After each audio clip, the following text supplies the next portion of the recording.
इमाम साहब भी 10-20 साल से खुतबा पढ़ते हैं और हर जुमा के दिन पढ़ते हैं, फिर भी हर जुमा के दिन वो किताब देख के पढ़ते हैं, हर जुमा के दिन किताब देख के पढ़ते हैं। उसको तो आदमी 2-4-10 बार पढ़ेगा तो इसी जबानी उसको याद हो जाएगा। जब जबानी याद हो जाएगा खुतबा तो वो जबानी खिताब करेगा पब्लिक के सामने, मुंह जबानी बोलेगा। अल्हम्दुलिल्लाहिल्लज़ी जअला यौमल जुमअति सय्यदल अय्याम वला नअबुदु वला नस्तईनु इल्ला इय्याह। जब आदमी हर जुमा के दिन पढ़ रहा है तो छोटा सा खुतबा है, उसको तो याद। इमाम साहब 50 साल से किताब देख के ही खुतबा देते हैं, तो फिर आपको कैसे खुतबा याद होगा? जब इनको याद नहीं हो पाया तो आपको याद कैसे होगा? जब इनको याद नहीं हो पाया तो आपको याद कैसे होगा? ये तंज नहीं कर रहा हूं, ये मतलब तो खुतबा देख के पढ़ना गुनाह नहीं है, एक पैसा का गुनाह नहीं है। सवाब क्या मतलब? ठीक है, खुतबा दे रहे हैं, चाहे वो एक आदमी तकरीर कर रहा है, चाहे वो तकरीर लिख के ले जाए। जैसे हमारे प्रधानमंत्री जी हैं, वो मायावती जी बोलती थी, बहुत सारे नेता लोग सदन में भी जाते हैं, बहुत सारे लोग देख करके बोलते हैं, मगर बहुत सारे लोग हैं जो बगैर देखे बोलते हैं, बगैर देखे बोलते हैं। हमारा ओवैसी जी है, बगैर देखे खिताब करते हैं। प्रधानमंत्री साहब, सारे लोग थर्राने लगते हैं, सबका गृह मंत्री, प्रधानमंत्री सब डरता है कि क्या बोलेगा ओवैसी, क्या गरजेगा, क्या बरसेगा। और दूसरा आदमी क्या डॉक्टर है, साफ फला मंत्री है, मंत्री जी लिख के ले गए टेबल पे रख के, ऐसे देख देख के बोलते हैं। ऐसे देख करके बोलने में वो मजा नहीं आता है जो बिन देखे बोलने में आता है। अगर हम देख के तकरीर करेंगे तो आपका चेहरा नहीं देख पाएंगे, वो बातें नहीं पैदा हो पाएंगी जो बगैर देखे बोलने में हो रही है। और देखने में तो ऐसे देखेंगे, बोलेंगे हाँ अल्लाह ने कुरान शरीफ में ये फरमाया है, तो वो अब कागज ही देखते रहिए। आप पब्लिक से आपका कनेक्शन नहीं बन पाएगा। पब्लिक से कनेक्शन बनाने के लिए आपको बिन देखे बोलना पड़ेगा। तो हमारे जितने भी इमाम साहब लोग हैं, अगर वो चाहें तो बस एक दिन की मेहनत में खुतबा याद हो जाएगा।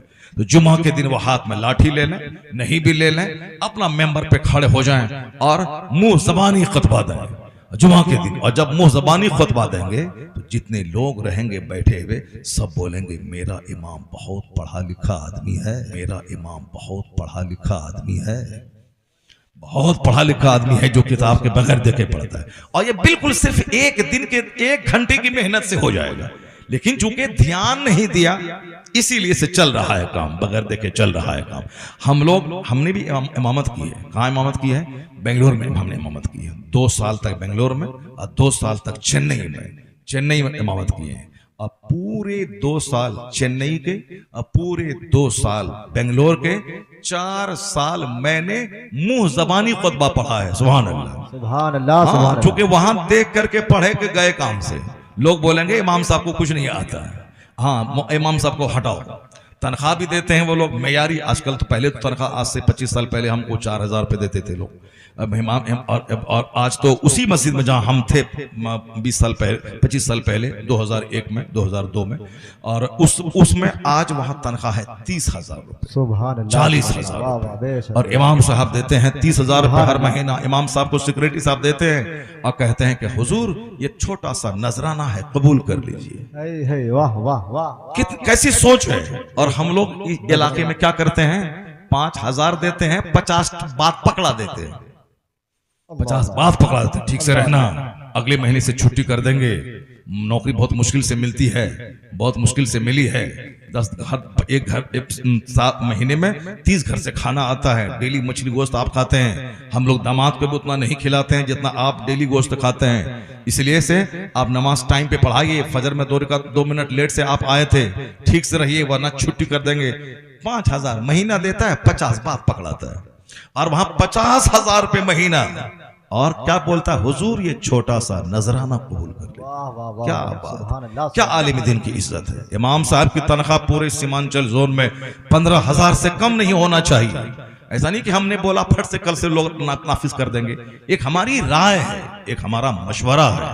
जब इंजीनियर जो बेचारा सिर्फ 4 साल पढ़ा, उसकी तनख्वाह कितनी है? 20,000। उसकी तनख्वाह कितनी है? 50,000। जो 20 साल मदरसे में पढ़ा और जो हमारे जमींदारों, प्रोफेसर, डॉक्टर सबकी नमाज के वो अमीन जिम्मेदार हैं, तो उसकी तनख्वाह दुनियावी हिसाब से भी कम 15 से ऊपर गांव देहात में हो और शहरों में 25,000 रुपए हो, ताकि एक बाप अपने बेटे को इंजीनियर बनाने से पहले ये समझे मेरा बेटा इंजीनियर बनेगा, 1 लाख महीना कमाएगा या 25,000 कमाएगा, 5 नमाजें छोड़ेगा, सूरह फातिहा भी पढ़ना नहीं आता है, मरे जाएगा तो कहां जाएगा, जहन्नम की आग में जलेगा। इसलिए वो काम करो कि बेटा को आलिम बना दो, ताकि इमामत करेगा, लोग उसका हाथ भी चूमेंगे, 5 टाइम नमाज बाजमात मस्जिद में पढ़ेगा, जन्नत भी हाथ में रहेगी और दुनिया में इज्जत से जिंदगी गुजारने के लिए 25,000 रुपए महाना भी मिल जाएंगे। इस महंगाई के जमाने में तो काफी है। तो एक बाप इंजीनियर बाद में बनाने के बारे में सोचेगा, पहले अपने बेटे को आलिम और इमाम बनाने के बारे में पहले बोलेगा, चूंकि यहाँ दुनिया भी है, यहाँ आखिरत भी है और यहाँ इज्जत भी है। एक इंजीनियर का कोई हाथ चूमा हो तो बता दे, बाप इंजीनियर है, बेटा उसका चूमता है, तो इंजीनियर की वजह से नहीं चूमता है, बाप होने की वजह से चूमता है। बाप है। हमारे यहां तो मुसलमानों में तो आजकल दिमाग उजड़ गया है सबका, जबकि सबसे ज्यादा खुतबा हमारे यहाँ, सबसे ज्यादा तकरीर हमारे यहाँ, और सबसे ज्यादा हमारा नौजवान चौपट दी ग्रेड हमारे यहाँ, सबसे ज्यादा चौपट।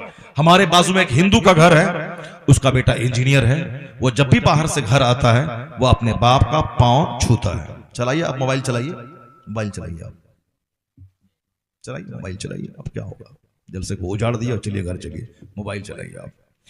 अब हमने क्या बोला, मेरे घर में एक पड़ोस में एक हिंदू है, उसका बेटा इंजीनियर है, उसका बेटा इंजीनियर जब भी बाहर से आता है तो वो अपने बाप का पैर छूता है, माँ का पैर छूता है, और जब जाने लगता है, बहुत सारे स्टेशन पे, एयरपोर्ट पे ढेर सारा बच्चा मिलता है, इंजीनियर है, बाप का पैर छूता है। ये बताइए, मुसलमान का कोई बच्चा नजर नहीं आता मुझको जो माँ बाप का पांव चूमता। आपको ऐसे छूना नहीं है, बल्कि माँ बाप का पांव चूमना है, हाथ बाप का चूमना है, अपने बाप की पेशानी को बोसा देना है। आप सुनते हैं हमेशा कि आकाए दो जहां सल्लल्लाहु अलैहि वसल्लम जब अपनी बेटी फातिमा के घर जाते थे तो सैयदा फातिमा खड़ी हो जाती थी और आकाए दो जहां अलैहिस्सलाम की पेशानी को चूमती थी, अपने बाप की पेशानी को चूमती थी, और आका अलैहिस्सलाम के हाथ को बोसा देती थी और ऊंची जगह अपने बाप को बैठाती थी। ये औलाद होने के नाते आपने ये किया, लेकिन हुजूर ने बेटी को वो सम्मान दिया ताकि सारी दुनिया जान ले क़यामत तक कि बेटी नफरत की चीज नहीं बल्कि मोहब्बत की चीज है। और जब हुजूर के पास सैयदा फातिमा आती थी तो आका अलैहिस्सलाम उनकी पेशानी को चूमते थे और ऊंची जगह बैठाते थे। क्या थमा। और हमारे यहाँ तो चूमने की हदीस इब्ने माजा की हदीस मैंने पढ़ी, उसमें एक हदीस पाक है कि एक वफद आया बाहर से, एक गिरोह, एक जमात आई, वो जमात बड़ी तेजी के साथ हुजूर की तरफ लपकी, सरकार को सलाम किया और हुजूर के हाथ और पांव को चूमा, सरकार के हाथ को, दस्ते मुबारक को और पाए अक़दस को चूमा। तो हाथ को चूमना, पांव को चूमना आलिम का, पीरो मुर्शिद का, अपनी माँ का, अपने बाप का, ये जायज है, अच्छा काम है। तो हमारे हाथ ये सबूत है हदीस से कि हाथ पांव अपने आलिम का, अपने मुर्शिद का, अपने माँ बाप का, अपने मोहतरम शख्सियतों का चूमना जायज है, अच्छा है। जब हमारे और माँ के पांव के नीचे जन्नत है, माँ का पांव का चूमे तो वहां से जन्नत की खुशबू आपको महसूस होगी। जिसने माँ के पांव को चूमा जैसे गोया जन्नत की चौखट को उसने बोसा दिया। तो हमारे सारी बातें, मगर एक बच्चा नहीं मिलता।